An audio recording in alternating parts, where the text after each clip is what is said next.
Stand by. All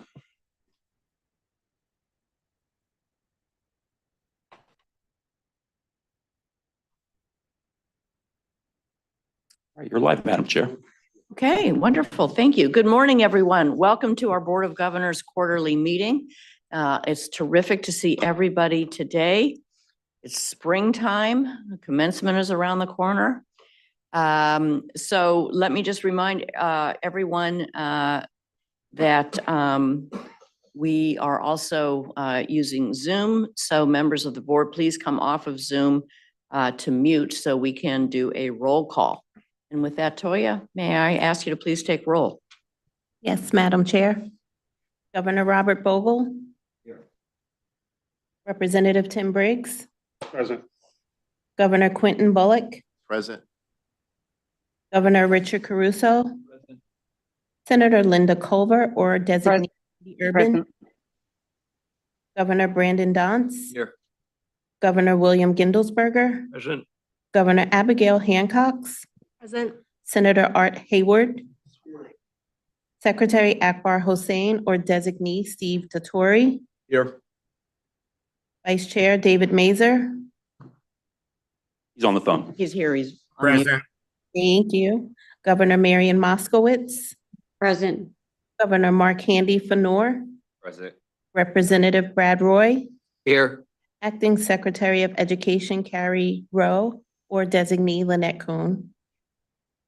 Chair Cynthia Shapira. Here. Governor Ali Sina Sharifi. Vice Chair Samuel Smith. Here. Governor Robert Trainum. Secretary Neil Weaver.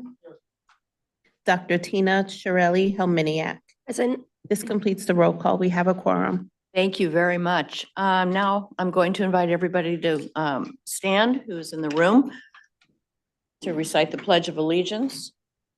I pledge allegiance to the flag of the United States of America and to the republic for which it stands, one nation, under God, indivisible, with liberty and justice for all.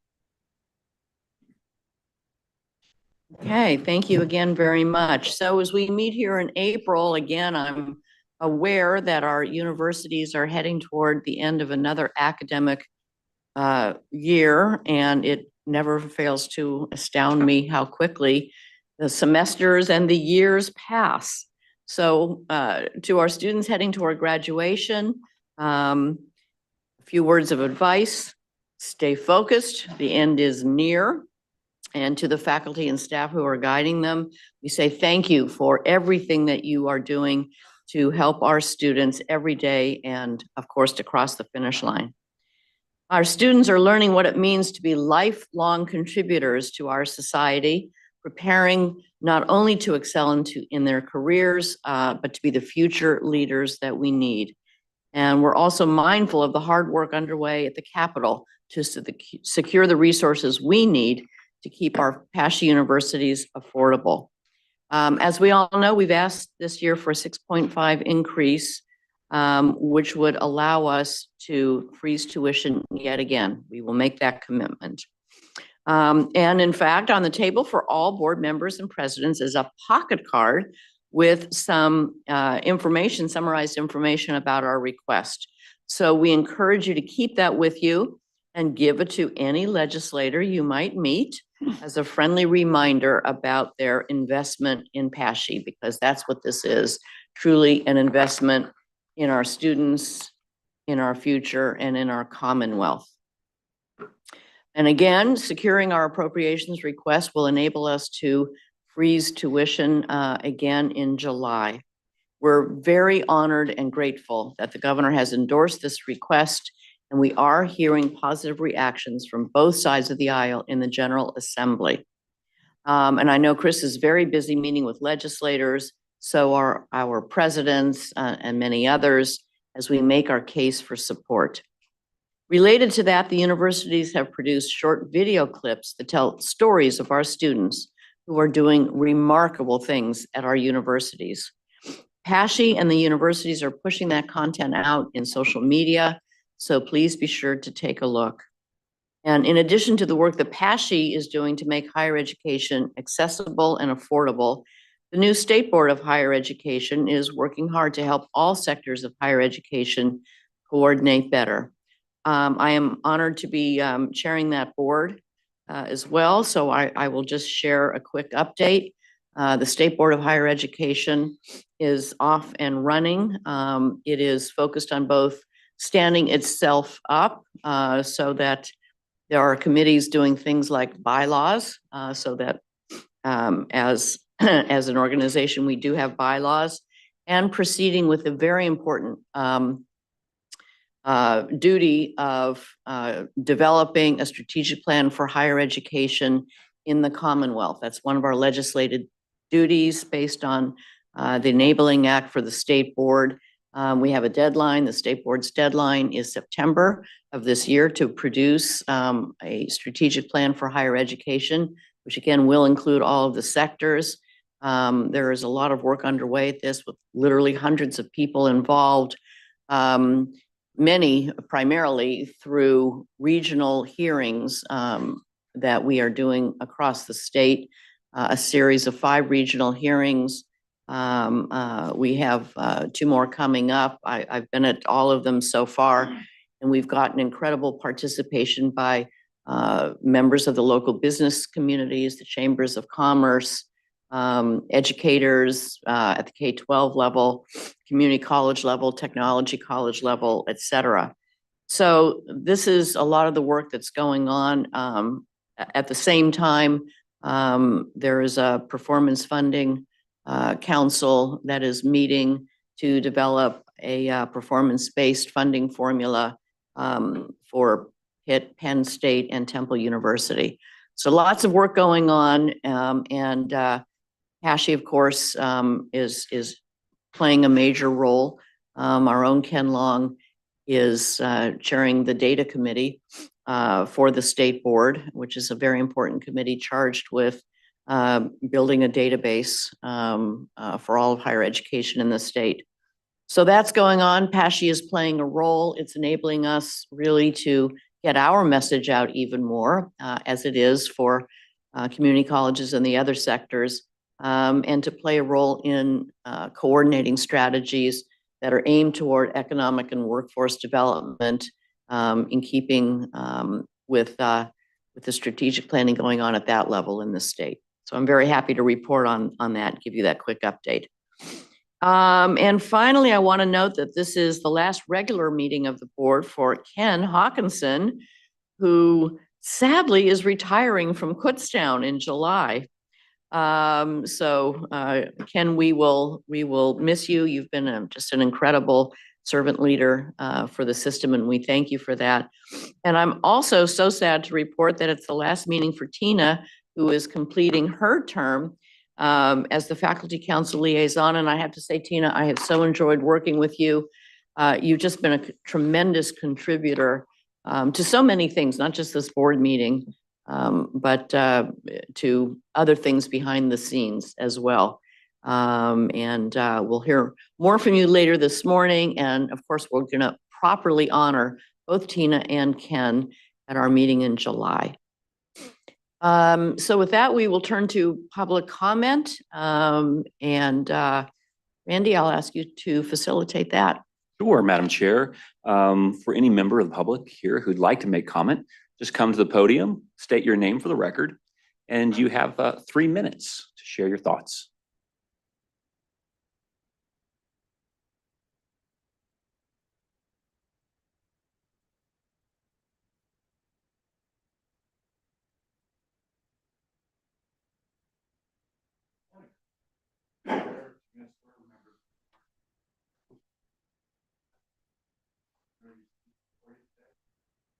My name is Steve Orris.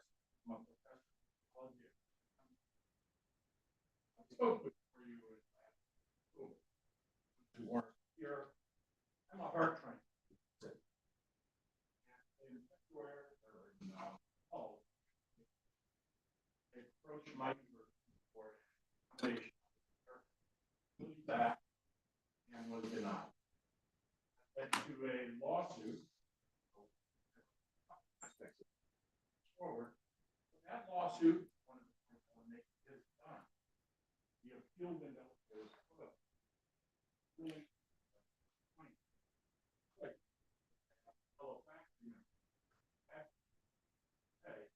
We're still encountering the process of being denied an accommodations based on some of the same reasoning that was used in my case.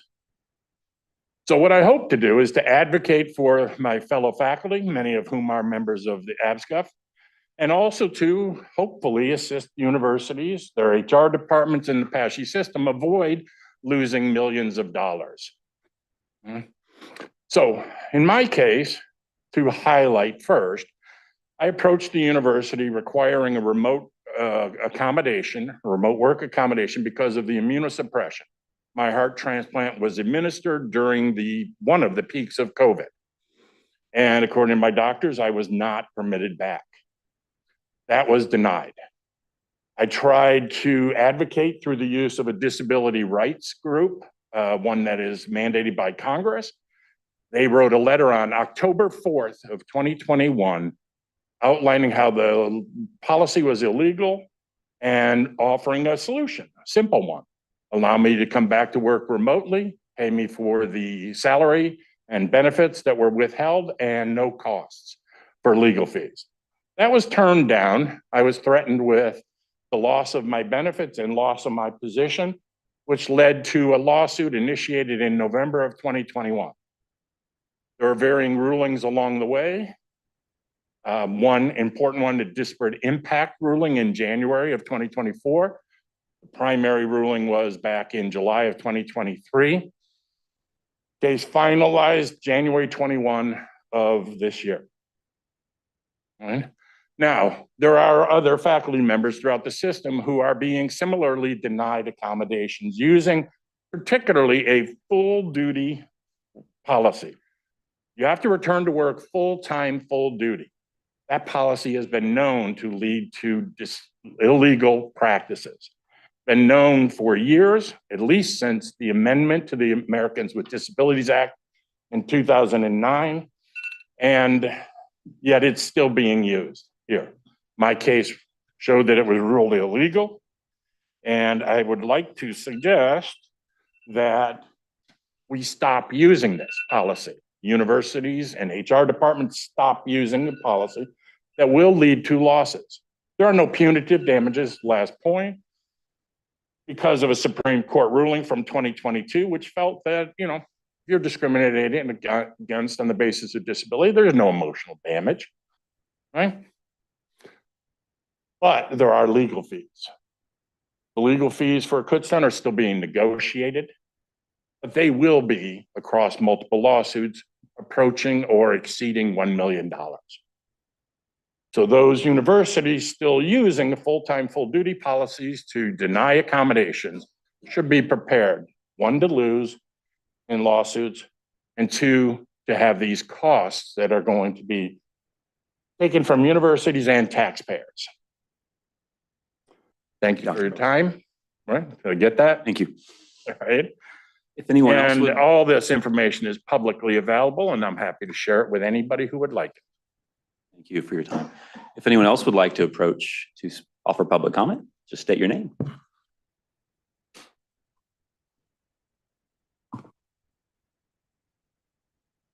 My name is Jill Craven. I'm from Millersville University, and please forgive me, but I'm going to read to try and make that 3 minutes, okay? And it's going to be fast, so listen up. All right.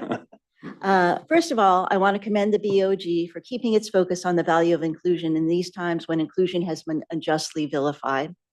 6 months ago, when I visited with fellow faculty members, we raised a critical issue regarding inclusion with the state system, the lack of ADA compliance across PASHE institutions. We are encouraged that there has been some progress. We understand the following. The Board of Governors has been briefed by Baker Tilly on ADA compliance. Baker Tilly will conduct an internal audit focused on system-wide policy review, including a sample test of accommodations, and that Baker Tilly submitted a review of student accessibility in the fourth quarter of 2024, which no one will give us. We appreciate that the issue is receiving attention. Now I respectfully ask you to hear some concerns that remain unaddressed. If you believe the response of my 2024 right to know request, PASHE had no recorded state-level discussions of disability. Moreover, I was told that the the state system maintains no central HR policies on disability accommodations. There is no unified HR handbook, and each university is left to manage compliance independently without clear guidance or resources. This fragmented approach creates significant risks such as legal liability, which Steve has mentioned, inconsistent treatment, low morale, and reputational damage. And yet Baker Tilly's scope appears limited to reviewing university-level policies, if such policies even exist. Faculty with direct experience of inconsistent or non-existent accommodations are not being consulted as part of this review. That leaves a significant gap in both process and outcome. Let me underscore, the current strategy appears aimed at minimizing future litigation, not at proactively fulfilling the ethical, legal, and operational responsibilities that come with inclusion. We're not asking for miracles. We're asking for responsible, transparent, and consistent leadership 35 years after the passage of the ADA. Is that too much to ask from a system that claims to value inclusion? HASHI operates as a unified system in many respects, and yet each campus is expected to independently interpret and implement contracts and laws, build its own web pages, and define its own understanding of what constitutes an undue burden. That is inefficient, counterproductive, risky, and costly. My tax dollars and yours. HASHI continues to spend public funds litigating unwinnable cases while offering no vision for how HR can become more effective, humane, transparent, professional, and compliant part of the system's operations. Let us work together toward the kind of system-wide leadership, coordination, and ethical treatment that true inclusion demands by centralizing HR, publishing readable policies, and creating transparency using user-friendly interfaces. Thank you. Thank you. Next.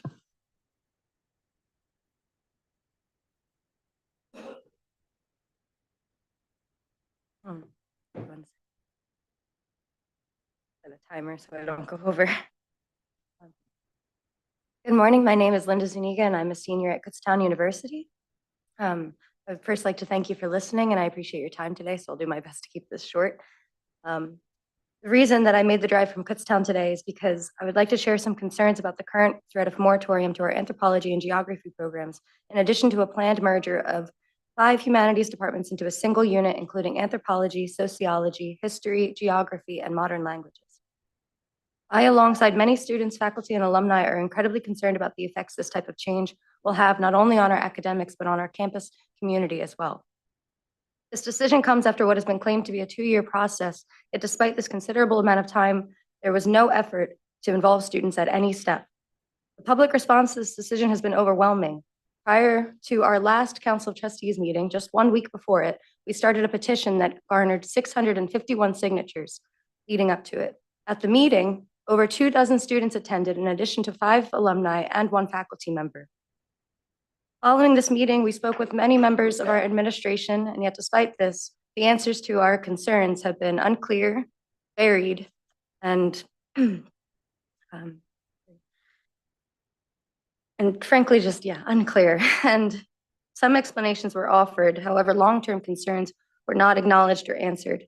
There's a breakdown of communication between the administration and students, and we feel that our voices are not being valued, despite these decisions having a direct impact on not just the current students, but every student that comes after us. The reasoning behind this decision has been claimed to be for multiple things, including rising costs and lower retention rates. However, despite Kutztown University's declining overall student population, the anthropology program is increasing and significantly over the last few years and has grown to 47 currently.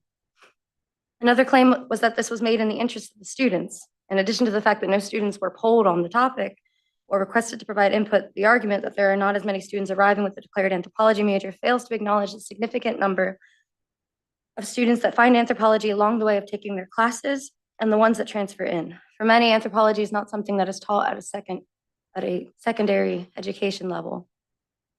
And their introduction to the field happens when they arrive at college and are exposed to these classes that foster critical thinking and communication skills, cultural awareness, empathy, and pattern recognition, among others. These are vital to building a well-rounded education that encourages students to become world leaders, a mission that is essential not only to Kutztown's core, but PASHI's as well. Another reason that has been given is that there must be 90 majors within a program to be determined as viable. However, this quantitative trait is not reflective of the program or student success. If we go by that measure, there are multiple majors at Kutztown University that would not fail this requirement. And those aren't even in the departments we're talking about today. And they're not under threat, and nor should they be. Kutztown is a smaller population than some other PASHE schools, and of the few that continue to have their anthropology programs, Kutztown remains to be one of the stronger ones and works with the other schools. If we were to assess a program's viability based on the success of its students, its projected employment outlook, and the level of student interest, we must also examine the qualitative results as well as the quantitative. Our program is incredibly strong as it stands today, with professors of all 4 fields, individualized opportunities within each, an annual NSF-funded archaeology field school, and an on-campus PA German Cultural Heritage Center, multiple yearly student research presentations, a recent successful study abroad trip, and social and academic events held by the anthropology department for the entire community. Our program is undoubtedly a place where students can not only grow their skills in class, but they are enabled and empowered to expand upon their learning through multiple outlets. The negative repercussions for the loss of such a program are insurmountable. As faculty retire, replacements are not expected. One professor from the anthropology department has recently announced their retirement effective at the end of this semester as a direct response to the proposed changes. And the proposed umbrella department for anthropology and the other departments being consolidated is history, a department that has seen little in terms of administrative support for almost 20 years. Without a single hire in the department for 16 years and no replacements for retirees in over 9 years, access to classes has become limited and often diminishing, and faculty are now left with no time to plan additional experiential opportunities for students. To quote a professor within the history department, "We are one personal emergency away from not being able to operate." Getting rid of these majors and collapsing these programs will create limited access to research opportunities, a diminished variety of classes offered, a constraint on what can be taught to fit the goals of each degree, and undue and unnecessary stress on the faculty. To consolidate these departments without any plan for supported longevity, we are dooming these programs to fail. These are not just some classes we take to fill a gen ed. These are classes that are vital to ensuring a high-quality, well-rounded education. Anthropology is integral to every aspect of our lives, and if an educator's role is to provide a student with the skills necessary to succeed economically, socially, environmentally, and globally, to do so without the guidance of anthropology would be a grave mistake. At its core, this field is about understanding each other as people. It helps us to foster community, cultural awareness, empathy, and an openness to new perspectives and ideas.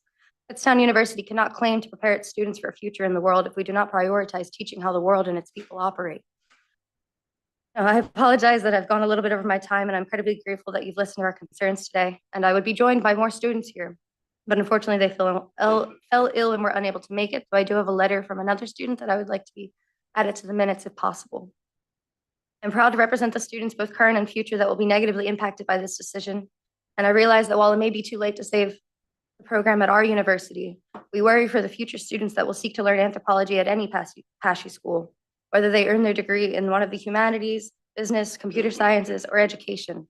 An understanding of the world and its people should not be diminished within an education for anyone. Thank you for your time. And though I cannot remain for the full duration of the meeting because I have to make it back for my 12 p.m. class, I thank you for your time and I appreciate it. Thank you. Are there any other public comments?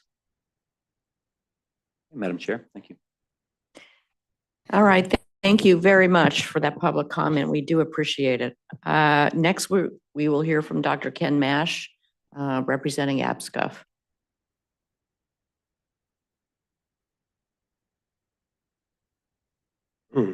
Chair Shapira, governors, interim Chancellor Fiorentino, presidents and guests. I am Ken Mash and I'm president of the Association of Pennsylvania State College and University Faculties, the union that represents the faculty and coaches at our 14 wonderful campuses. So far, there's been, we had public comment and it's not been entirely positive. And in case you think I'm going to break that streak, let me disappoint you right now. This is not going to be an extremely positive set of comments. Each semester, as part of my job, I go to I tried to go to all 14 of our campuses to meet with my colleagues, to update them on what's happening in the Capitol and with the system, and to listen to their concerns. And as you might expect, those concerns do vary from campus to campus, depending on what's going on at their campus and with their administration. But over the last couple of years, and kind of coming to a crescendo right now, there is one consistent theme. And that theme won't be a surprise to those people who have served on the negotiations team, and it won't be a surprise for those who are on state meet and discuss. Our faculty are just flat out exhausted.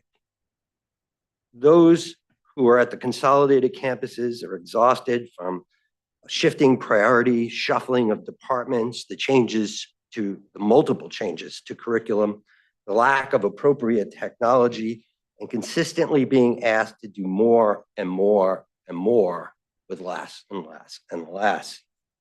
Our faculty across the campuses are exhausted by ideas that do not seem fully thought through, that emanate from the system.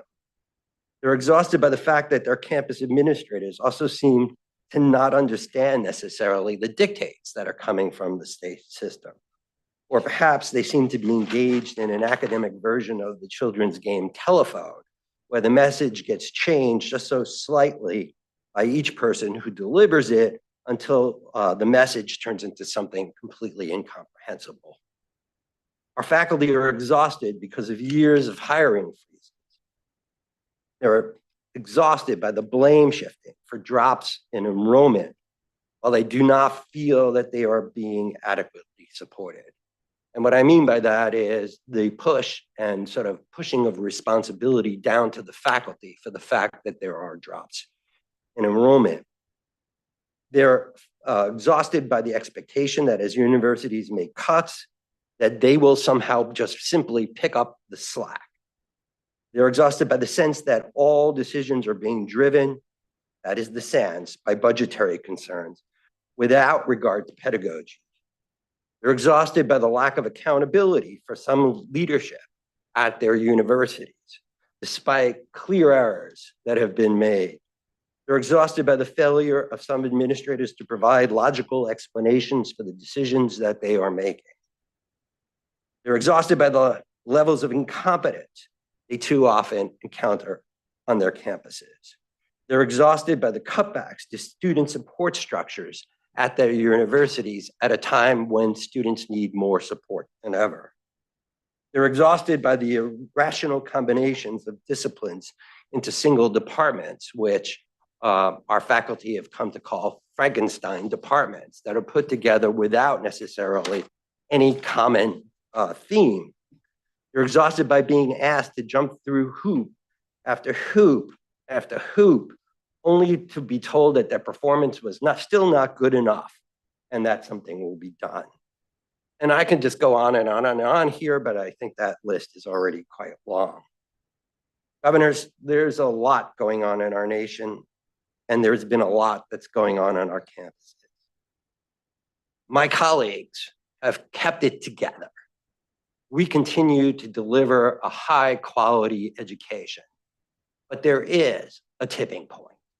There's a point at which it just can't be done anymore.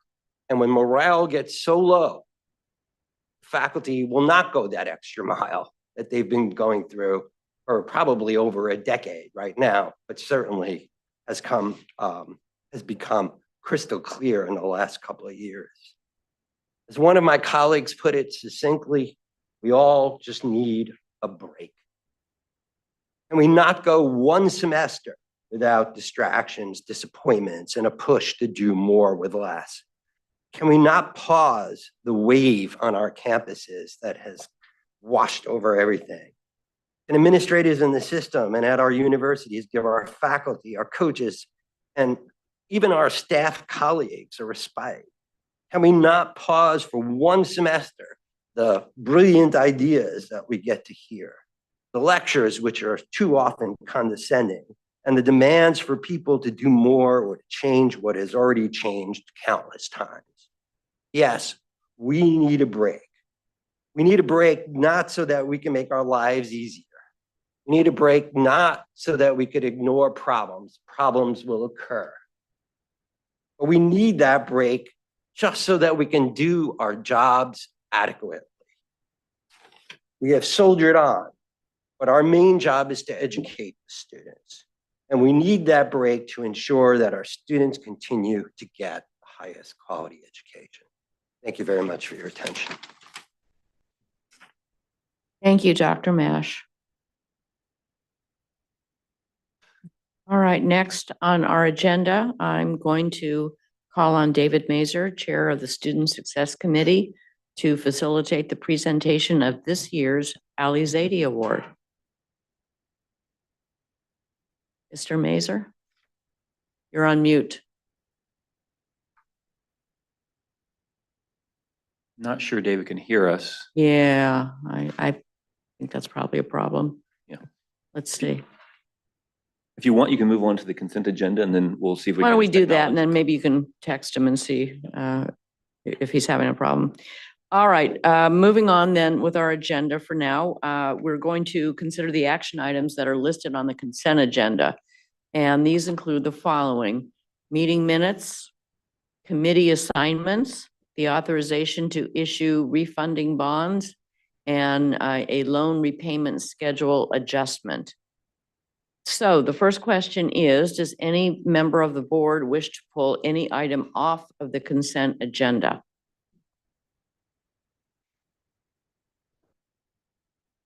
No hands online. All right, seeing no such request, may I have a motion, please, to approve the consent agenda as listed? So moved. Second, thank you. Any discussion?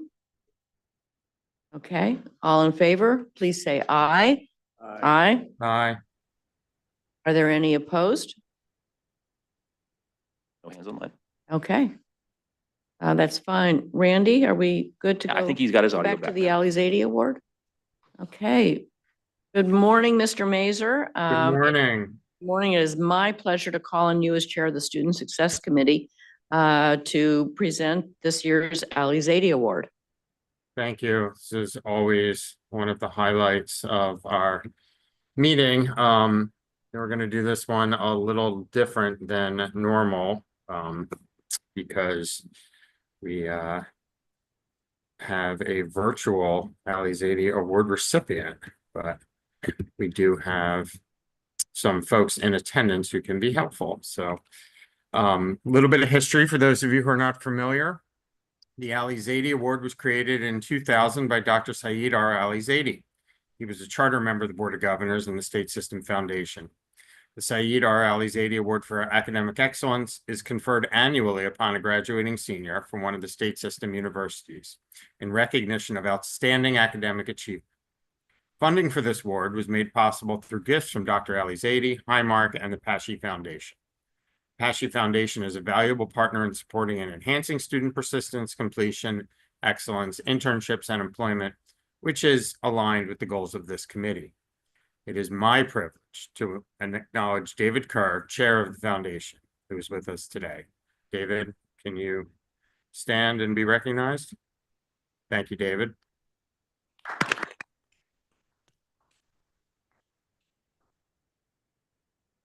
There are 10 students who are nominated by each of their universities for the 2025 Ali-Zaidi Award.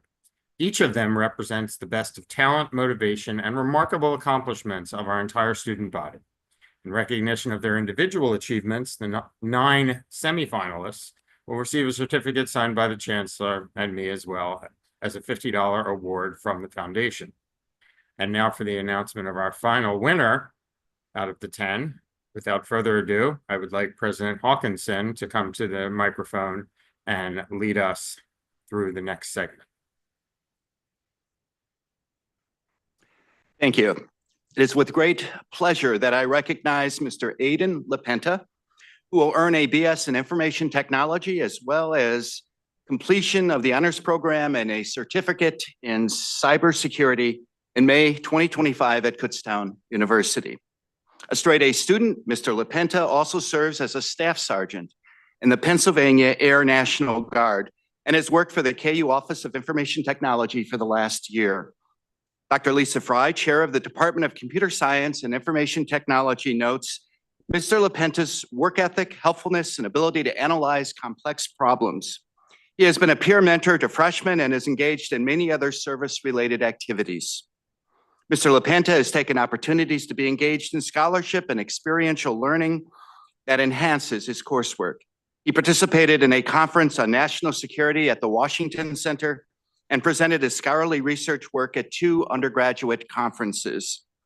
Through his work at KU and in the Air National Guard, Mr. LaPenta has found resilience and adaptability that he plans to apply to both his deployment and his future career in software development.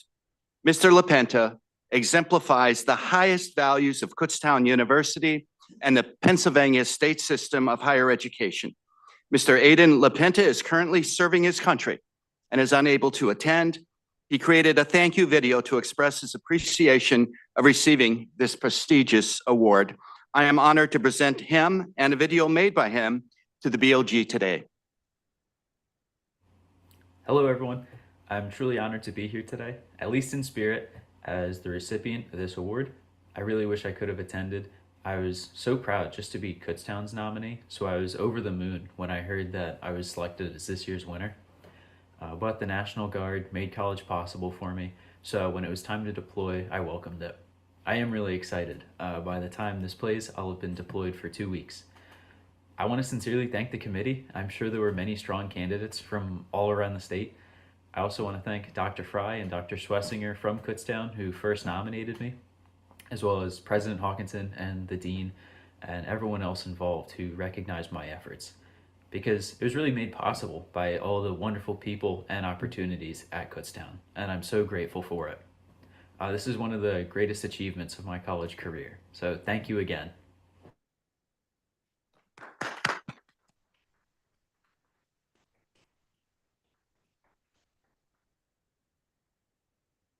Thank you, Madam Chair. With that, I will return the gavel virtually to you.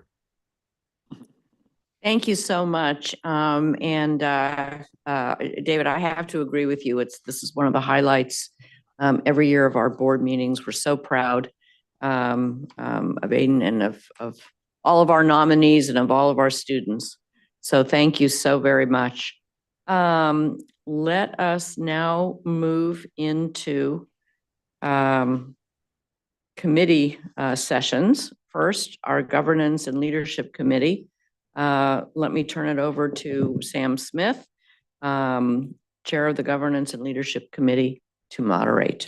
Thank you, Madam Chair. Toya, would you read the roll call for the Governance and Leadership Committee? Yes, Committee Chair Smith, Here.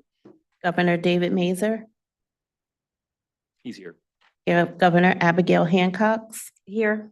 Cynthia Shapira, Governor Robert Trainum, and President Karen Riley. Here. This is the roll. Not sure if you can hear me, Tanya. I am here. I see Yeah, you. we know you're here, David. Wow. We'll take You care too, of you. Sam. Don't worry. We have a couple of student trustee appointments to make today, one at ESU and one at Penn West. I think it's worth repeating that obviously the student's voice on the Council of Trustees is an important role, and as we can witness here on the Board of Governors with our student voices. Because there are students on our councils, we can ensure our university leaders always have access to the students' perspective when making decisions. I think it's also safe to say that these students go through a serious screening process at the campus level and by the system office. And so we're fortunate to get the quality of students that we have been able to bring on board to these types of positions. And with that, let me direct your attention to the application material for Ainsley Green from ESU, and I'll ask President Long to say a few words about that appointment. Certainly, thank you. On behalf of East Stroudsburg University and ESU Council of Trustees, it is my pleasure to nominate Ainsley Green for appointment as East Stroudsburg's next student trustee. Ms. Green is a sophomore commuter student pursuing a major in biology with a pre-medicine concentration and a minor in psychology. She exemplifies academic excellence, having been named to the Dean's List every semester since arriving at ESU in fall 2023, and is a recipient of the President's Award for Academic Achievement. Although she's only a sophomore, Ms. Green is a highly engaged member of our university. She serves as Vice President of the Honor Students Association and is an active participant in the university's honors program. She's also involved in several student organizations, including Pre-Medicine Club, the College Against Cancer, and Women in STEM Support Club, reflecting her commitment to both her field of study and to fostering a support network for her peers. Beyond the university, Ms. Green is actively involved in the community services, volunteering for St. Patrick's Parish, the Whitehaven Library, and Junior Leadership Northeast Program. Her passion for service is matched by her deep sense of responsibility and desire to advocate for the needs of her fellow students. Ms. Green has a clear vision for her future. Her goals include pursuing admissions to medical school, continuing her academic and personal growth, and developing her leadership skills by building a strong, supportive network of peers and mentors. She brings to the role a thoughtful understanding of both the challenges and opportunities facing ESU and higher education in general. With her impressive record of academic achievement, leadership, community service, Ms. Green is well prepared and deeply committed to serving as a trustee. In preparation for this interview process, Ms. Green sought guidance from her brother, Will Green, an ESU alumnus who served as a university student trustee from 2021 through 2023. She's eager to support the university and the mission of the university and continue to be dedicated to student success. That concludes my remarks. Thank you very much. And we are very excited to have Ms. Green as a student trustee at East Stroudsburg University. Thank you, President Long. May I have a motion that the committee recommends the board appoints Ainsley Green to the ESU Council of Trustees? So moved. Moved and seconded, please. Second? Thank you. Is there any discussion from committee members or members of the board? Hearing none, all those in favor of the committee members, please say aye. Aye. Any opposed? Hearing none. I want to congratulate Ainsley. We have you here with us. Ainsley, would you like to say a few words as a new Council of Trustees member? Sure. Thank you all so much. Thank you, President Long, and good morning, everyone. I'm so honored to be able to join you all today as the next student trustee of East Stroudsburg University, following the outstanding leadership of our outgoing student trustee, Damali Jackson. Reflecting on my time at ESU so far, I can truly say that our community is filled with passionate, resilient, and uniquely talented students. And I'm just incredibly grateful to be a part of this community, and even more grateful now for the chance to give back by serving as their voice on our Council of Trustees. So thank you all so much. Thank you and good luck. Next, I'd like to direct your attention to the application materials for Aidan Dugan. I'll ask President Anderson to say a few words about that appointment. Thank you, Vice Chair Smith and members of the Governance and Leadership Committee. It is my honor to represent Penn West and our Council of Trustees as we nominate Aidan Dugan for this appointment as the next student trustee at Penn West, representing the Edinburgh campus. I have had the pleasure of meeting with Aidan on several occasions and can say without hesitation, he is not only an impressive student leader, but also a genuinely good person. His thoughtfulness, energy, and dedication to others shine in every conversation. Aidan exemplifies the very best of our student body. He is a dedicated scholar, an engaged campus leader, and a committed community member. As a secondary education major with a passion for service, he brings not only an outstanding academic record, but also a deep understanding of what it means to lead with integrity and purpose. From his work in the University Programming Board and University Singers to his service as a campus tour guide and his involvement in local youth leadership and the arts, Aidan has shown his time and time again that he is driven by the spirit of collaboration, enthusiasm, and care for others. We are confident that Aidan will represent Edinburgh and Penn West, the student voice on that campus and others, with thoughtfulness and distinction on the Council of Trustees. Congratulations, Aidan, for this nomination, and we recommend them to you, sir, Vice Chair. Thank you for the time. Thank you, President Anderson. And with that, I will ask for a motion that the committee recommends the board appoint Aidan Dugan to the Penn West Council of Trustees. So moved. Moved by the gentleman, Mr. Mazur, and seconded by Ms. Hancock. Yes. Thank you. Is there any discussion from the committee or other members of the board? Hearing none, all those in favor, please say aye. Aye. Any opposed?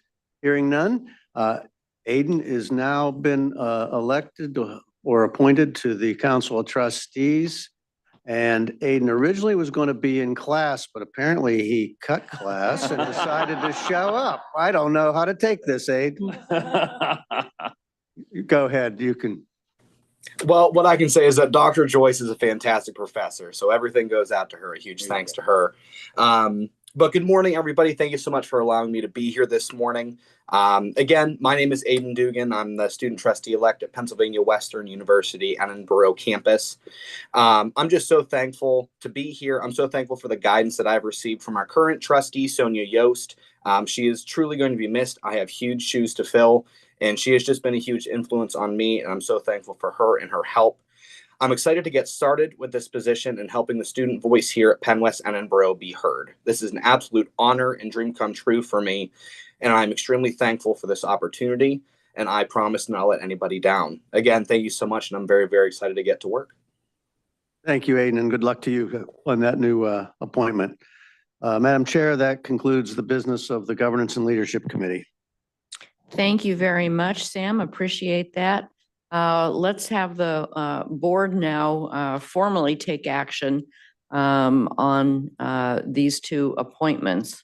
May I have a motion, please, to approve today's Governance and Leadership Committee actions? So moved. In a second? Second. Thank you. Is there any discussion? Okay, all in favor, please say aye. Aye. Are there any opposed? Wonderful. The motion carries. Congratulations to both of you.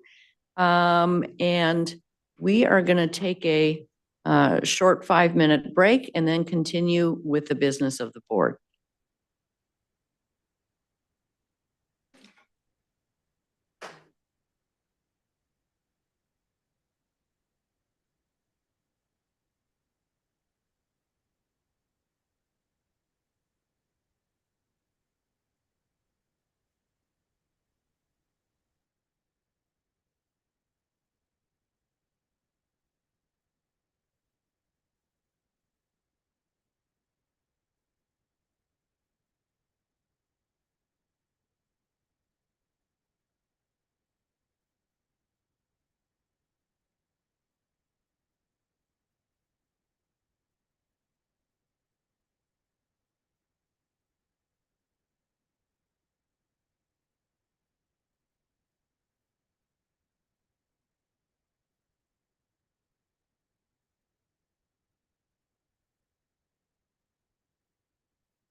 Yes, tell him I'll be his first person.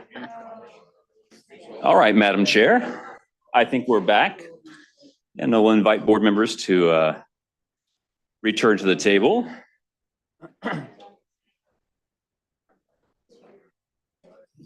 Okay, can we please be seated so that we can begin?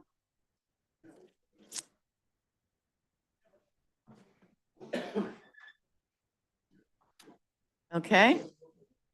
Mr. Gindelsberger. Senator Haywood, okay, I made it there. And Madam Chair, I think we're going to the Chancellor's report next, is that right? We are going to the Chancellor's report next, I believe. Is that right? Yeah, okay. So we're a little out of order today, but yes. Okay, I am happy to turn it over to Chris for the interim Chancellor's remarks.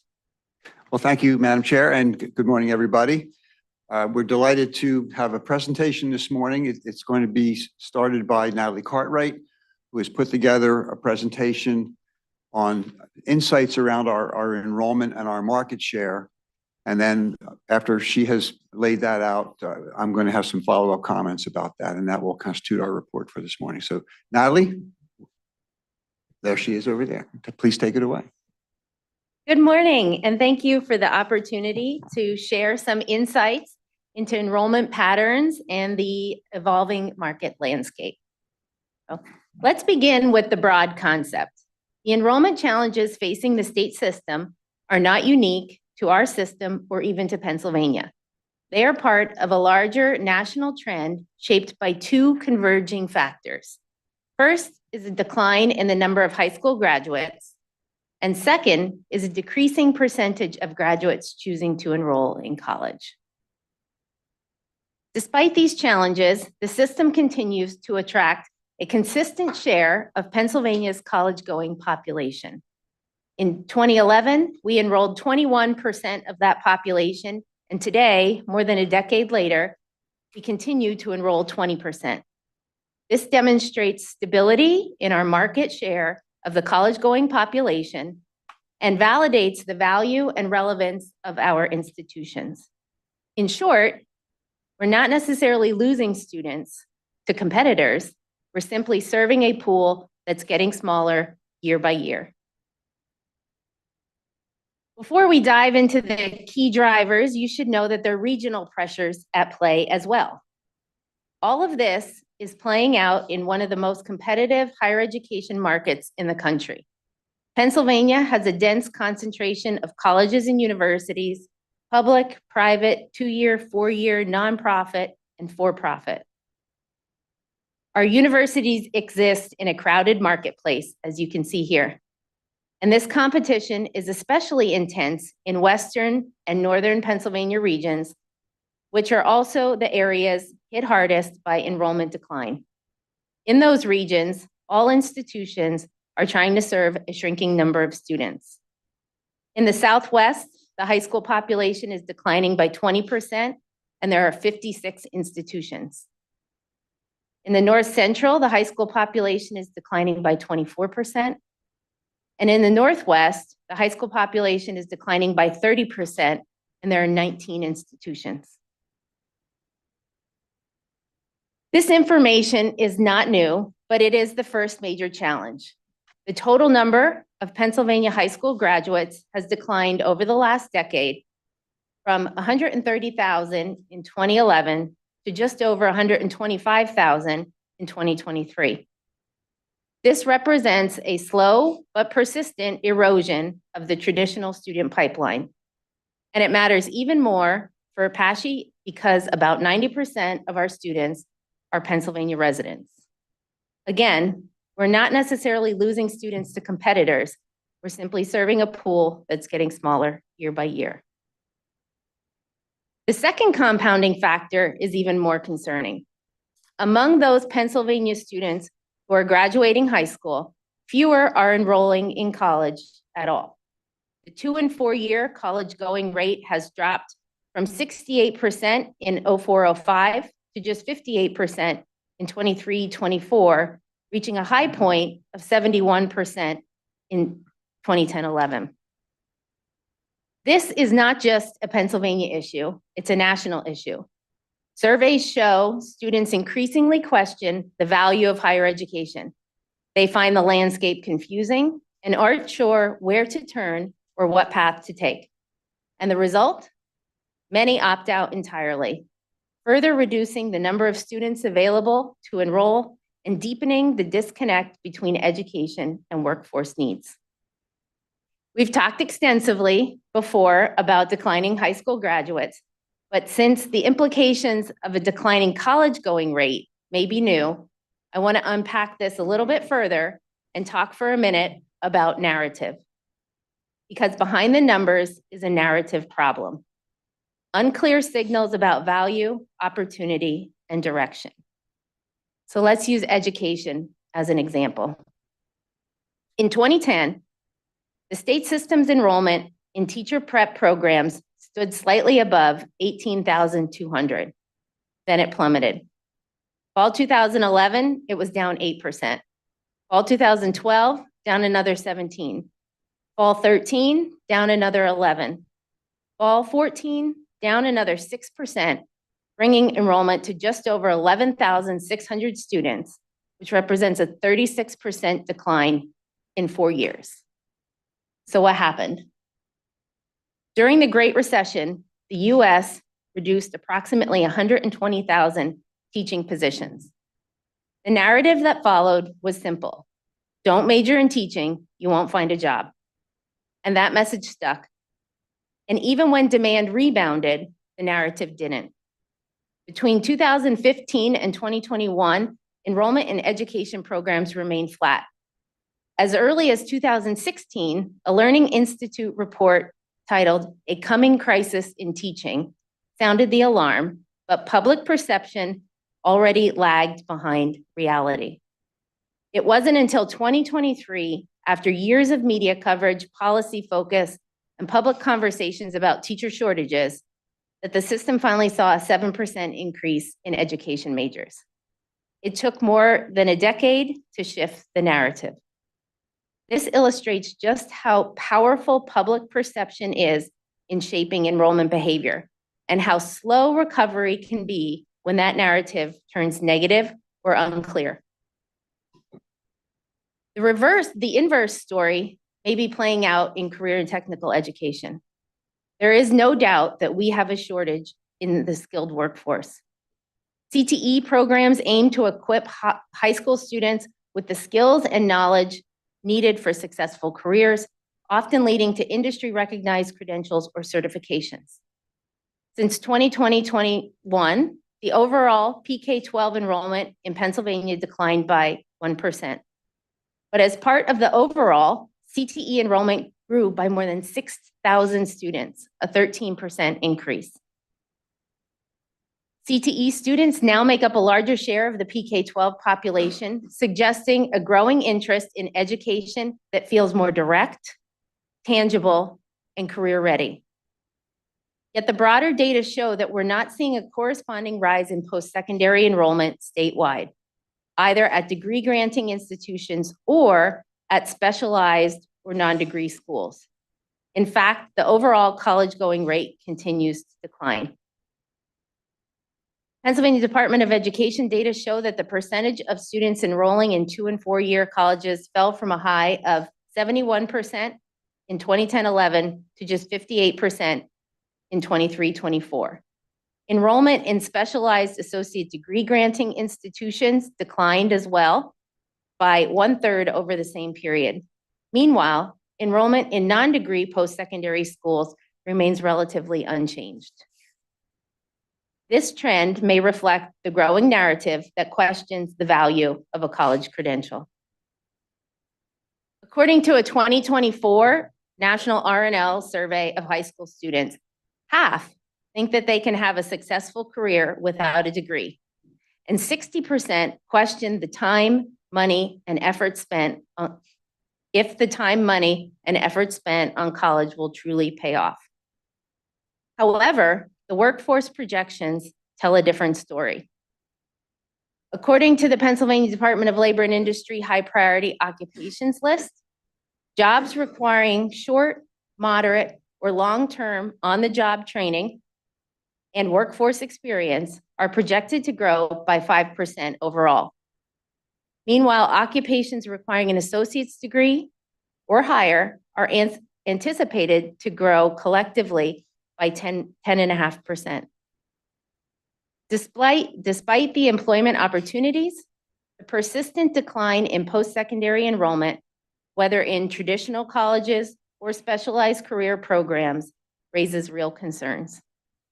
If we don't confront the growing skepticism toward further education, we risk having too few credentialed workers to meet the rising demands of Pennsylvania's economy.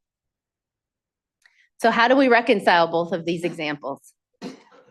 Higher ed needs to tell a clearer, more compelling story, one that connects both the traditional and career-focused high school experiences to a post-secondary education that helps ensure students are both broadly educated and specifically equipped for the future. One that makes the value of college visible, the path understandable, and the payoff real. This isn't just about student interest. It's also about strategic alignment to steadily and flexibly supply the talent that Pennsylvania actually needs and minimize the peaks and valleys in the process. Thank you. And I'd like to now turn it over to Interim Chancellor Fiorentino to discuss what next steps PASHI's taking. Well, thank you very much, Natalie, for that very informative analysis of what's been going on. And so this is the climate that we're operating in right now. And we have a number of things that have been going on that we can be very proud of. Just to share a couple of them, we've talked a lot about the fact that we have frozen tuition since fall 2018. We have a request in at this point to the legislature, supported by the governor, for a 6.5% increase. And we have committed that if we were to receive that 6.5% increase, we will freeze tuition yet again for another year, for the 8th consecutive year. $7,716 a year. That's less than $4,000 a semester, which is a very high value proposition for the quality of education that our students are receiving. There's another important factor that doesn't get as much play as the issue about freezing tuition. And that is that on our campuses, we have doubled the amount of financial aid that the universities are providing to students over that time period out of our E&G budgets, out of our operating dollars. At this point, we are collectively, the universities are collectively contributing over $140 million out of their operating budgets directly for student financial aid. And that, hats off to the presidents and to their staffs. They are dedicating significant dollars under very difficult budgetary constraints to provide this extra support to our students. In addition to that, over the years, we've realized that many of our students who are at risk maybe just need a little bit of help to pay a bill, to buy their books, whatever. And we've all created emergency funds that the students can tap into. And this is something that has been ramped up over the years, because we know that if we can prevent a student from dropping out by providing them with a $500 infusion of money to keep them in school for the next semester, then they have a much better chance of being successful. And if we lose them at that point, they're probably not going to come back. So again, congratulations to the campuses. Keeping tuition level requires not only great support from the legislature. Thank you again to the legislators, to the support of the governor.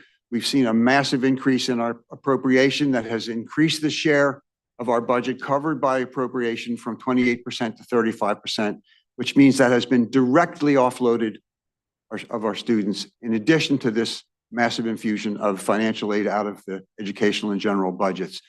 And still the presidents are working hard, successfully balancing their budgets, or working hard and converging to balanced budgets. So this has been a very difficult challenge, and it's been great work that's been done.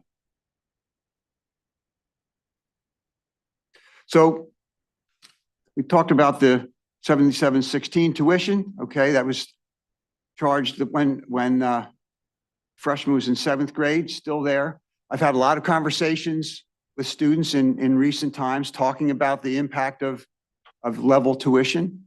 In fact, I had a conversation with a student who's in this room right now about the ability to plan when you know that things are going to remain stable over a period of time, and how much the students have appreciated that and really benefited from that. Now, another important factor when we put all these things together, the average net price for our students, okay, when you take everything into account, we've held tuition level, but the average net price is actually lower today than it was in 2018 because of this massive infusion of financial aid. And during this period of time, the average net price nationally has gone up by 8.5% since 2018. Again, this is the commitment that has been made by PASSHE, has been made by the General Assembly in the Commonwealth of Pennsylvania and the governor in supporting our budgets. And we are getting great results. We are holding the cost down for our students. We are making higher education more affordable. The power and the promise of PASSHE in terms of conveying value. We have broadly educated students who are prepared to contribute to society, and we're equipping them with the tools that they need to be successful. You know, this is a world, we've talked a lot about the fact that we are graduating 2/3 of our students directly into high impact professions that are needed to fill the jobs within the Commonwealth of Pennsylvania. But it's also widely known that people are going to be changing careers, not just jobs, but careers many times in the future. And as we look at that, the challenge that we have in terms of preparing them for evolving careers, this is more than just educating them on a specific skill that's going to provide their first job opportunity. We need to educate them to be critical thinkers and problem solvers, and being able to work as part of a team and understanding the international context of everything that we do. These are the transferable tools that are going to enable our students not only to thrive in their first job, but then to move through their careers and build from there. And we are doing great work. Our faculty are dedicated, talented, passionate, and our students are graduating with just an incredible education and are fully prepared to go into the workforce and meet the needs of the Commonwealth. Some of the statistics that we're very proud of, and I was very proud to share these numbers with the legislature during the appropriations hearings. 90% of our students are from Pennsylvania, and 80% of them stay here after their graduation and take their first job. So support for PASSHE is an investment in the future of the Commonwealth of Pennsylvania. They're staying here, they're well educated, and they're prepared to do the jobs that we need. If we're going to continue to support the businesses in the Commonwealth and to attract new businesses to the Commonwealth, we need to be providing this well-educated workforce. And PASSHE universities are playing a critical role in the support of that effort. 75% of our low-income students climb into the middle class within 10 years of graduation. We are changing people's life trajectories. We're enabling them to move up the economic ladder and to enjoy success in their lives. And even after 10 years, 62% of our alumni live and work in the Commonwealth of Pennsylvania. Again, this reflects the fact that support for our universities, taxpayer dollars, is an investment in the future of the Commonwealth. And as I mentioned a moment ago, 2/3 of the credentials awarded are in high demand areas that are directly impacting the businesses and meeting the needs of these businesses in the Commonwealth. And we continue to align our programs to meet these needs. We know we have lots of change going on in the world. We're adding engineering programs, STEM programs, programs in the health sciences. We have to make sure that we're not just status quo. We have to make sure that we have our finger on the pulse and that we are continuing to create new programs that will enable us to continue to be relevant going forward into the future. An important aspect of our current situation, Natalie talked a lot about the challenges with our traditional age students. We need to focus much more heavily on the non-traditional students. There are some interesting statistics. We've started doing some work in this arena. I've learned recently that there are over 200,000 people living in the Commonwealth of Pennsylvania, over 200,000, who have some credits that they've earned from PASHE institutions, but no degree, no credential. That's a huge potential market for us. If we can attract 10% of that market back into our academic programs, imagine that. We've lost significant enrollments over the last decade, and here is a huge opportunity for us to tap into a market that's out there. We know from experience in other states, New Jersey, as a matter of fact, has been working vigorously in this arena. And it was recently reported that they've attracted 10,000 students back who had some credits at their state universities, but no degree, and they've returned to school.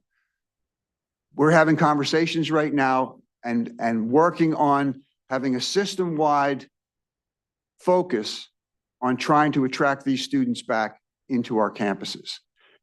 A second non-traditional market is the dual enrollment market. Dual enrollment is a huge opportunity for students. We're doing a little bit of it. We're starting to ramp it up a little bit. But when we take a look at how much of it is being done by other schools within the Commonwealth, there's a big opportunity for us to increase that. And what dual enrollment can do for a high school student is to put that student in a position to earn credits before they even walk in the door. We talk a lot about retention. We talk a lot about graduation, trying to increase the four-year graduation rate, get students through as quickly as we can, and coming in to the universities with credits in hand is a huge opportunity that we need to tap into. We know that there has been support offered by the Commonwealth, by the governor's office to enable us to play in this arena, and we need to make sure that we're taking advantage of it. And these things don't happen by spontaneous combustion. We have to do work to make them happen. If we're going to attract non-traditional students, we can't just sit here and say, oh, there are 2,000. We sure hope they show up. We have to say, here we are. We're ready. We're willing to work with you to identify how your credits are going to apply. What have you been doing in the meantime that might enable credits for life experience? How can we get you set up at a university, put you with an advisor who's going to help you plan out what you're going to be doing to move towards the achievement of your credential or your degree? So these are really critical things that we need to do. Same thing in terms of getting into the dual enrollment market. We need to be aggressive. We need to reach out and market ourselves and make sure that students know that this opportunity exists. And by the way, to the extent that we can get them into the pipeline, if they will then continue on and matriculate at our universities, then that's a double win. So hopefully these things are going to be increased as we move forward. This chart is just, I've shared this before. This is showing some of the challenges that we face. We talk about the fact that 2/3 of our degrees are being awarded in high impact areas, but we're offering a lot of degrees in programs where we're not generating a lot of graduates. 20% of our programs generate fewer than 60 graduates a year over 10 universities over 4 years. And we need to ask a question, can we afford to do that? With all the challenges that we're facing, with the challenge to maintain affordability, we need to dig into this. Now, I'm not sitting here saying that we should start eliminating mass numbers of programs, but we should be thinking about where can we set up program sharing? Where can we set up consolidation within universities? Where might we have to put programs in moratorium because we simply can't compete anymore in those markets? These are all conversations that have been going on the campuses, but we need to move past conversations and we need to start getting results, getting actions. These are hard things to do.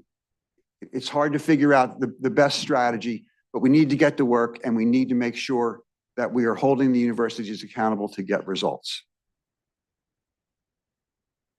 So here we have an interesting little chart that just sort of sums all this up. We have to collaborate. We have to understand our students. What are their needs? What markets do we need to be in?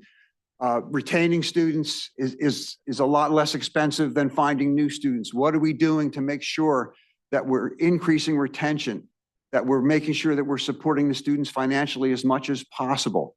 How do we shift the narrative so that we make sure that the students understand what the opportunities are and the role that we can play in providing for those opportunities? How can we make sure that we continue to be affordable? Wouldn't it be wonderful if not only we could maintain tuition, but we could figure out ways to reduce our cost and maybe even reduce our tuition? Wouldn't that be incredible? Strengthening pathways, I've just been talking about the new pathways that are out there for us, that we have markets out there that we're not tapping into. We need to make sure that we're tapping into those markets. We need to increase the supply of people with college degrees and college credentials in the Commonwealth of Pennsylvania. We've talked a lot about the gap. There are 53% of the population has the credentials necessary for a lot of these jobs, and we need to get to 60%. And that is a challenge that we face along with the entire higher education community in the Commonwealth of Pennsylvania, and we need to make sure that we are meeting that challenge. We need to collaborate with our community college partners. Least expensive path to a 4-year degree is 2 years out of community college and 2 years at a PASSHE school. We need to make sure that we're doing everything in our power to facilitate that process, to make sure that we're communicating with the presidents of the community colleges, and which we've been doing, I think, significantly in recent times.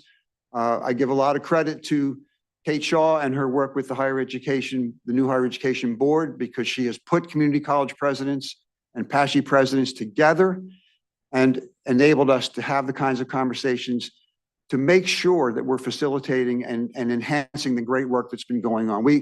In all pockets of the Commonwealth, we've seen great work for years where we have partnerships between PASSHE schools and their partner community colleges, and we need to make sure that we're ramping that up and accomplishing it as much as possible.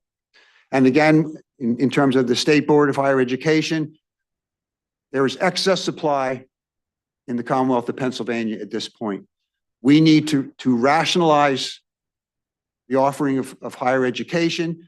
There are interesting challenges that are being undertaken at Penn State right now. To the extent that we can do things to support that we can help to make sure that as they make their difficult decisions, that we are collectively not creating new higher education deserts in the Commonwealth of Pennsylvania. So collaboration with all of our partners is critical for the overall success as we move forward.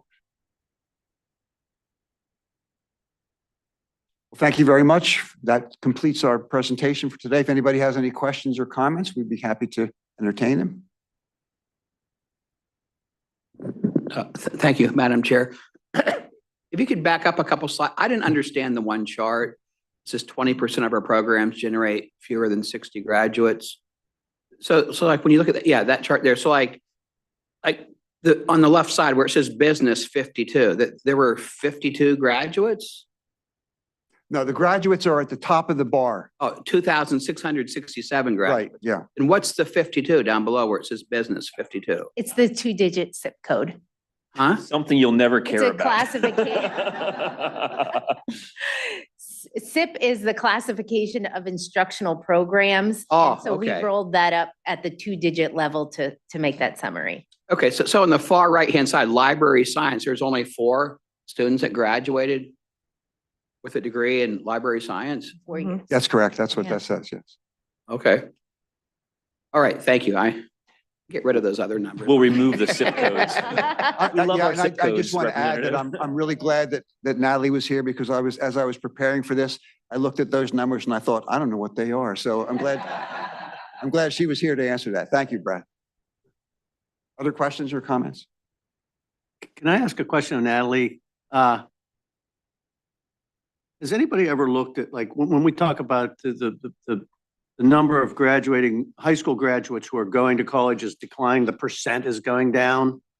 Has anybody ever in that whole workforce world kind of analyzed what percent of people you need to go from the truck driver to the electrician to the plumber to the teacher to the accountant to the doctor, nurse, to the whole spectrum of the workforce? Like, where are the needs? Because we're trying to fill a workforce demand, and we're in this sector, like, sort of your basic, professional teacher, kind of accountant, whatever profession. And yet there's these other sectors that obviously need people too. Go try find a plumber and tell me about it. Like I'm not anti, like sending people to trade and technical schools. As a matter of fact, I'm like we got to get them there too. Has anybody actually broke it down to what we need? I agree with you. My husband is a carpenter and he is definitely not a plumber. Very different. It's a recent dishwasher install that proves that. So yeah, so the Department of Labor and Industry does, when they create their high priority occupations list, they break that down by workforce development area. So we can see in our regions actually how many jobs are projected to be available in what right now it's by 2030, to be able to inform, what kind of supply and credentials need to be coming out to fill those. And it is very specific. I happen to be here on Carpenter because I was looking at it. And so what I can see is that in Berks County through between 2020 and 2030, they needed to add 81 carpenters. Right. So you can use data like that to then inform the region and say, what are we collectively doing to supply 81, not Okay, so everybody kind of rush. let's say they need 81. I won't belabor this, but let's, Okay. I just want to think if this is a possibility that we can, use to our advantage in terms of, let's say that you need 81 carpenters, you need, 75 plumbers, and you need 63 of these and 102 of those in the whole spectrum of the workforce, right? As I was asking about. Yep. And that adds up to more than the supply of students coming out of high school. Yes. Is that what you would see? I believe that you would. I think what we're looking at is 160,000 job openings.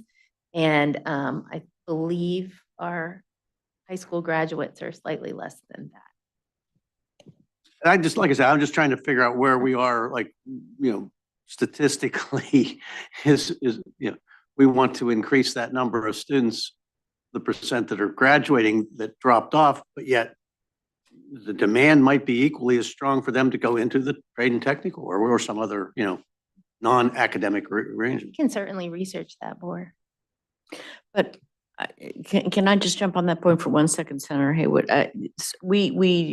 It isn't in this chart, but we've been presented with other information. The State Board of Higher Ed is using it that does show a gap between the types of high quality for today's jobs, credentials that are needed versus the numbers being produced. And there is a gap there, of some significance. So this is a problem, not just, with PASHE, but across all of these sectors, which is one of the reasons that, nobody loses when you try to collaborate to meet this issue. In fact, everybody wins.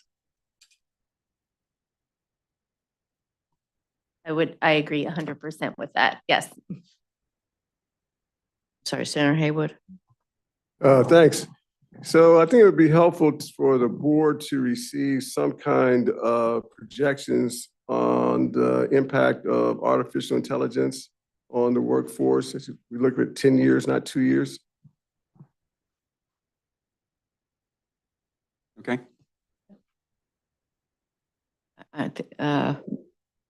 Mr. Dons.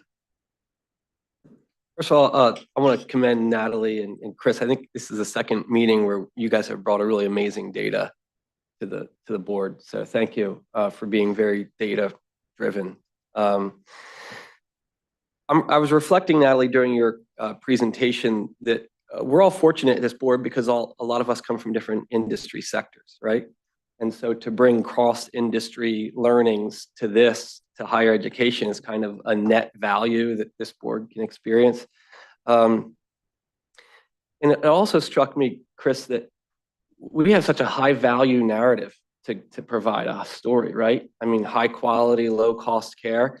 And it's interesting that we have this amazing story to tell, but it's not catching fire in Pennsylvania. And so that got me thinking. I work in healthcare.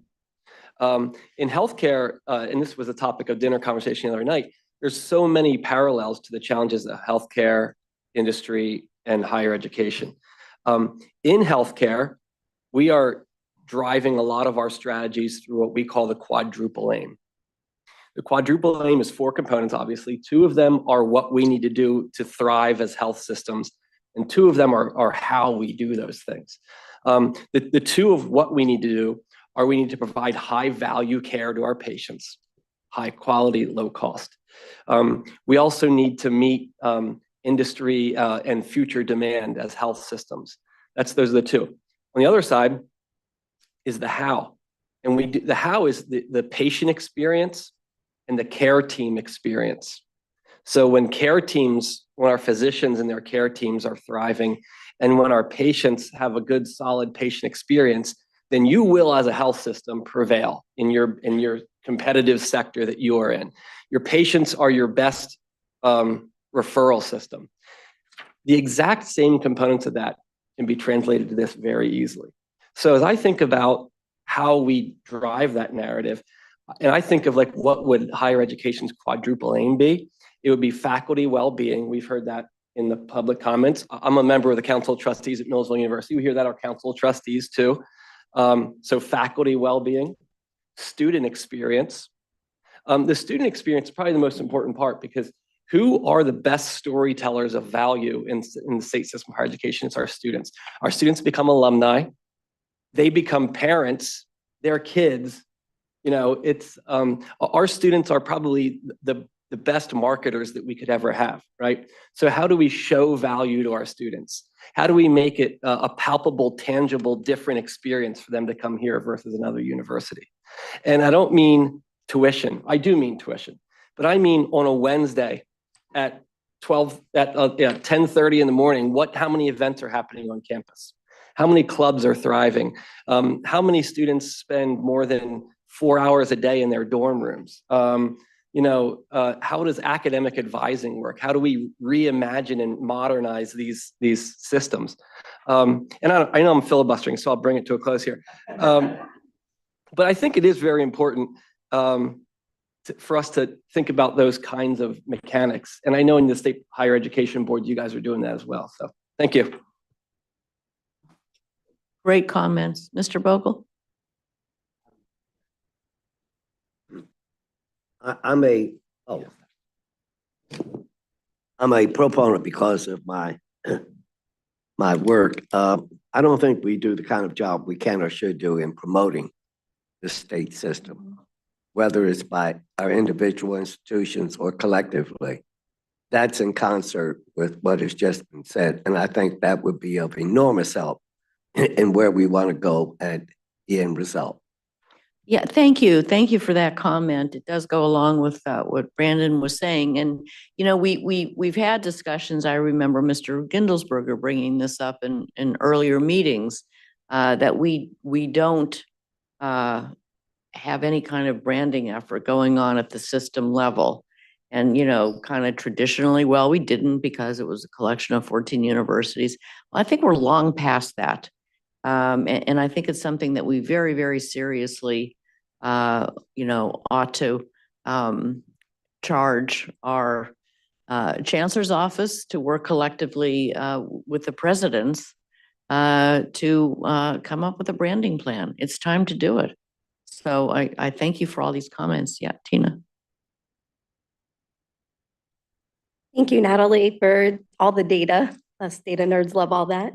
And thank you, Chris, for your comments. I would like to suggest a few more opportunities that I see that we have.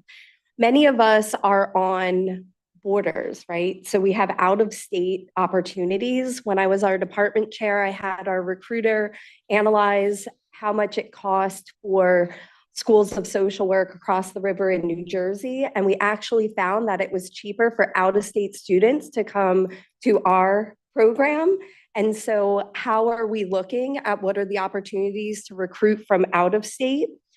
I also think that we have opportunities with discipline-specific recruiters. So as we've centralized a lot of operations on campuses, we've lost recruiters who are going out into the community to recruit students to come to our schools.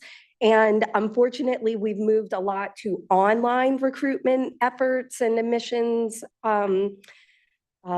events, and especially in community-based campuses like ours, we need to see people out in the community recruiting to come to our campus and see what it's like. And I also believe that there's some opportunities with academic advising. And I know the value of student success coordinators, but there's really something about having a faculty academic advisor. And during the time that I was in our academic success program, and that's working with the students that are coming in with probably the most academic need for a relationship with their academic advisor. But I had 300 students on my advising load. That's not really possible to meet with students long-term, multiple times over the semester to develop the relationships that are necessary to ensure that when our students are struggling, they feel comfortable coming to their academic advisor and saying, I'm not doing well. And for a lot of the students that I worked with, we talked about failing forward because oftentimes we talk about failure as, well, that's it, you're out of here. And as a student that failed out and had a family member said, well, some people aren't made to go to college. To me, that was determination to go to community college and get back into Shippensburg. And it worked. And ironically, just this past 2 weeks ago, I received a letter that was written by my Act 101 academic advisor who has since gone on to another university. And I sent him an email and I said, hey, I don't know if you remember me 30 years ago. I didn't listen to you. I failed out. But this is where I am now. And this is where my best friend is also, who is also in Act 101. And he was like, of course I remember you, a college professor. Wow. Never expected that, right? And so we have some real opportunities here, I think, to strengthen that relationship between students and their academic advisors, their faculty members who spend the most time with our students. And so just a few more things to add to your fun little chart that you had there. Thank you. I just wanted to quickly make a comment about the previous discussion about promoting the system. It's evident to me at this point, given a lot of the data crunching that I've been doing, Brandon, that we've been talking about, there are things we need to do more collectively. There is collective action that needs to happen. We can't expect things to happen at each of the individual universities in a collective way. We have to organize ourselves. And just one particular example, when we talk about the recruiting for the non-traditional returning students, by necessity, I believe that has to be a system level initiative. Because frankly, maybe a student took credits at Slippery Rock and now lives in the Philadelphia area. They may not actually be going back to the same school they were at before. So we can't look at this just in terms of matching students to schools. That certainly has been our thinking in terms of where the primary markets are in the traditional markets at all of our universities. But we're now looking at new markets, and that's going to require us to be thinking differently about how we market ourselves and how we recruit students in some of these non-traditional categories. Terrific. All right, great discussion. All right, and anything more? Again, I appreciate this discussion, and the discussion is going to move to action. So we are now at the point in our agenda where we're going to ask for a report from our Faculty Council Chair. As I mentioned earlier, Tina's role as Chair of the Faculty Council is ending this semester, which means she is rotating off as faculty liaison to the board after this meeting. Tina, once again, you've been an amazing thought partner, just such a valuable member of this board, and we thank you, and we know we will all miss you. So I wanted to give you, on your way out, a few minutes to share a summary of the Faculty Council's work as you prepare to move on. Thank you. Thank you, Madam Chair, and thank you for this opportunity to serve not only PASHE, but honestly, the Commonwealth. You've heard my story. I'm a PASHE product, right? Like through not only my undergraduate career, but also the opportunity in my first adjunct position, and then ultimately coming to Westchester. And it truly has been an investment in me that the system has given me this opportunity. So I came before you 2 years ago with a commitment to building relationships with all of you on the Board of Governors, as well as PASHE staff and the college presidents. I believe that this has truly been one of the highlights of my 12 years as a faculty member within the system. And as someone who benefited from class mobility as a direct result of being a first-generation student going to Shippensburg, this system, I have a vested interest in strengthening the system so that future students who are also first generation and low income can have the opportunities that were afforded to me. I'm happy to also report at the end of this semester, after 31 years, I will finally have my student loans paid off, and that's an achievement in itself. But honestly, 5 years at Shippensburg and community colleges was the equivalent of loans of 1 year at a private university for my master's. So that's a good story to tell, I think. We have really been busy over these past 2 years, and I have been very fortunate to work with an amazing group of faculty over the 4 years that I've served on the Faculty Council, but especially these past 2 years I've served as the chair and liaison to the board. In front of you, these are just a few of our accomplishments that I've been happy to facilitate, if you will. I won't say lead, because honestly, we had a lot of leadership from within the council for these initiatives.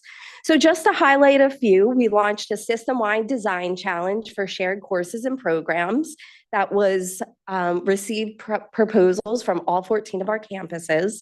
We formed an ad hoc collaborative with the Chief Diversity Officer's System Leadership Group, and I'm happy to announce that on April 22nd at 12:30, we will have a webinar system-wide on inclusive pedagogy, and all the registrants and attendees will also receive a copy of the book called What Inclusive Teachers Do, and we'll also be facilitating a summer reading group. And this is all in direct response to Senator Haywood's Enough report. So thank you, Senator, for lighting that fire under us to get some work done. We have also now formed officially a system sharing committee that has been added to our bylaws and will continue beyond my chairship, so that we are looking across the system for opportunities to share among programs and classes. We also held our first in-person faculty council meeting on Bloomsburg campus since the pandemic. And so I felt like that was an important part of my chairship, was to get us meeting at least once a year in person again to build those relationships. We also established a graduate assistance position to support the administrative functions of the faculty council. And not only has that been beneficial to us as the faculty council as just support, but I also believe that it's a valuable contribution to the learning of the student that we had as a graduate assistant, who will be graduating in just a few weeks with her doctorate of education.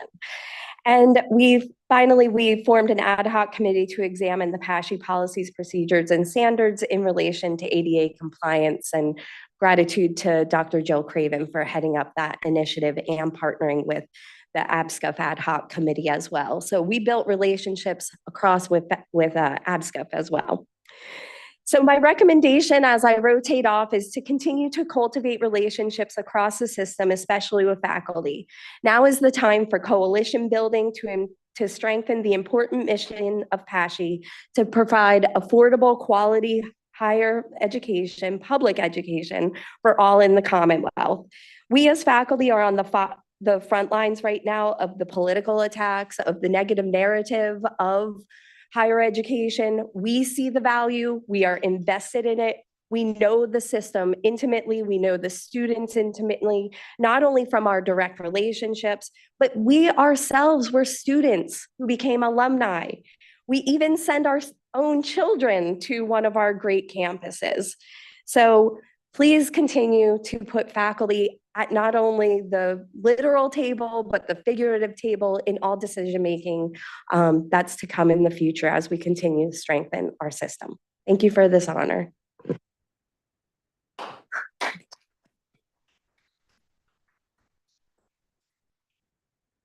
Thank you again, Tina. We so appreciate your service. Okay, for our last order of business, I am pleased to announce that the Board of Governors has completed its search for the next Chancellor of PASHE. We have interviewed the final candidates and are prepared to make an appointment today. But first, I want to thank everyone who's been part of this process.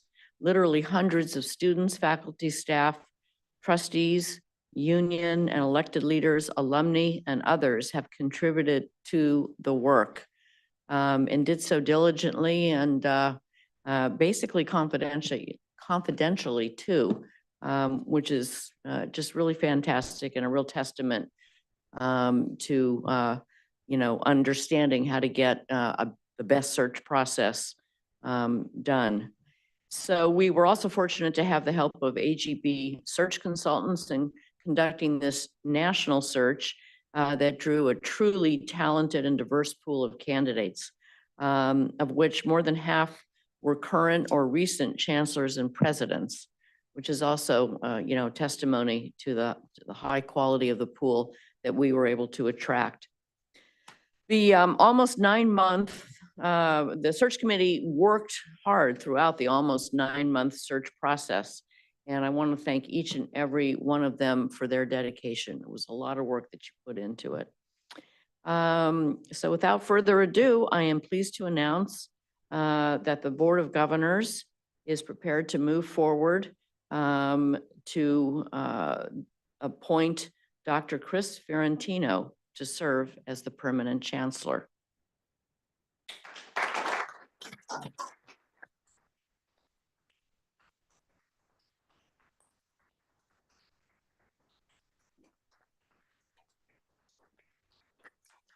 Hold on.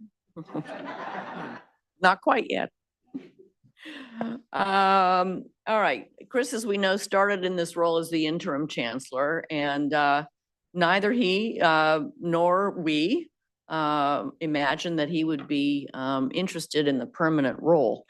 But Chris, after several months of becoming really engaged around the critical and important both issues and opportunities, I would say, for PASHE, he became just totally energized and leaning into the new role. He was, I think, a little worried that it would, kind of be exhausting, but it had the actual opposite effect, just sort of this this blossoming, I would say, and we all saw it who were around working with him. And he decided that he truly wanted to throw his hat in the ring after being nominated by somebody else. And Chris went through the process. He went up against some truly incredible candidates to earn this appointment. This was a very, very difficult decision, both by the search committee forwarding the final nominations, and then, of course, by the board itself. I think in the final analysis, there was just the recognition that Chris was the right person at the right time. A lot of this is about timing and what's needed now, looking into the future and also looking at a continuum of critically important work that's on the docket and how that can lead to a future vision of PASHE. And this really ensures our forward momentum and the continuation of an upward trajectory that puts us in that position to truly be, I think, the premier system among our peers in the country. We know that Chris's passion for PASHE is undeniable, of course. We know that he's a proven leader. We know how well he works with his colleagues, with our legislators, with members of this board, with students, with faculty, with union representatives. So he's just sort of the all-around person, I think, of the moment. And so with that, as chair of the board, I move that we appoint Dr. Chris Fiorentino as Chancellor of Pashi, effective April 11th, 2024. Sorry, I meant 2025. I'm sorry, 2025. Back pay included? Yeah. No back pay. Typo. Correction to that motion. Thank you. Friendly amendment. Oh, gosh. Well, Seconded. he put it in the first place. And authorize the chair to execute all the necessary documents. Is there a second? Second. Second. Thank you. Is there any discussion? No hands online. Okay. With that, I would call on Toya to please do a roll call. Yes, Madam Chair. Governor Robert Bogle. Representative Tim Briggs. It's a roll call vote. It's a roll call vote. I'm so sorry. I'm sorry. Vote. It's a roll call vote. Thank you. Representative Tim Briggs. Yes. Governor Quentin Bullock. Yes. Governor Richard Caruso. Yes. Senator Linda Culver or designee Cindy Urban. Yes. Governor Brandon Dance. Yes. Governor William Gindelsberger. Yes. Governor Abigail Hancox. Yes. Senator Art Hayward or designee Jude Hussein. No. Secretary Akbar Hossein or designee Steve Diatora. Yes. Vice Chair David Mazer. Yes. Governor Marion Moskowitz. She's offline. Governor Mark Handy Fanor. Yes. Representative Brad Roy. Yes. Acting Secretary of Education Carrie Rowe or designee Lynette Kuhn. Yes. Cynthia Shapira. Yes. Governor Ali Sina Sharifi. It's not here. Vice Chair Samuel Smith. Yes. Governor Robert Trainum. Secretary Neil Weaver. And Governor Moskowitz was able to reconnect. I'm sorry, say that again. Marion, they're doing the vote right now. I saw you just reconnected via Zoom. Yes, I agree. This completes the roll. Thank you very much. Well, I would say in a moment, we can do that again, that ovation again. But first, Chris, congratulations. And would you like to say a few words? Thank you very much. Thank you, Madam Chair. Thank you, everybody. I thank the board for your trust in me. I'm very excited at this opportunity. I thought my career in the state system of higher education had run its course, and now here I am back again with what I believe may be the greatest potential to have an impact of anything I've done in my 41 plus years at this point.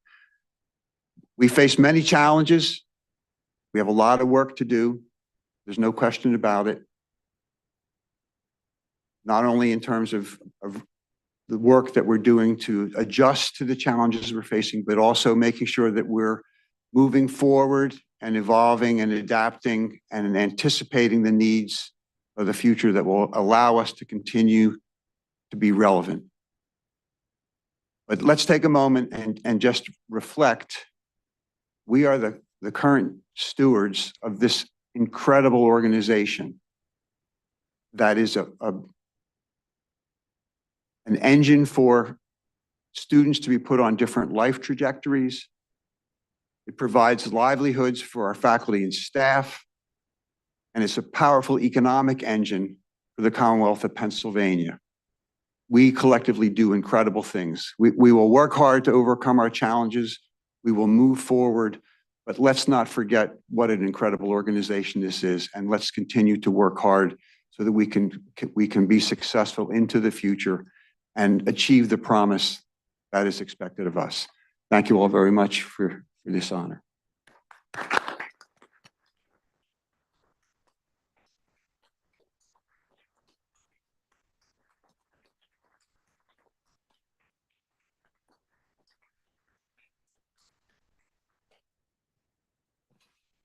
You're not even blushing. I don't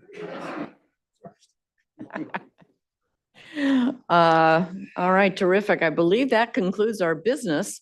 So to close this out, for the record, the board met in executive session on April 9th from 11 a.m. until 5:15 p.m. to discuss personnel, legal, and contractual matters. Board members, is there any other business to bring forward for discussion? Nothing online.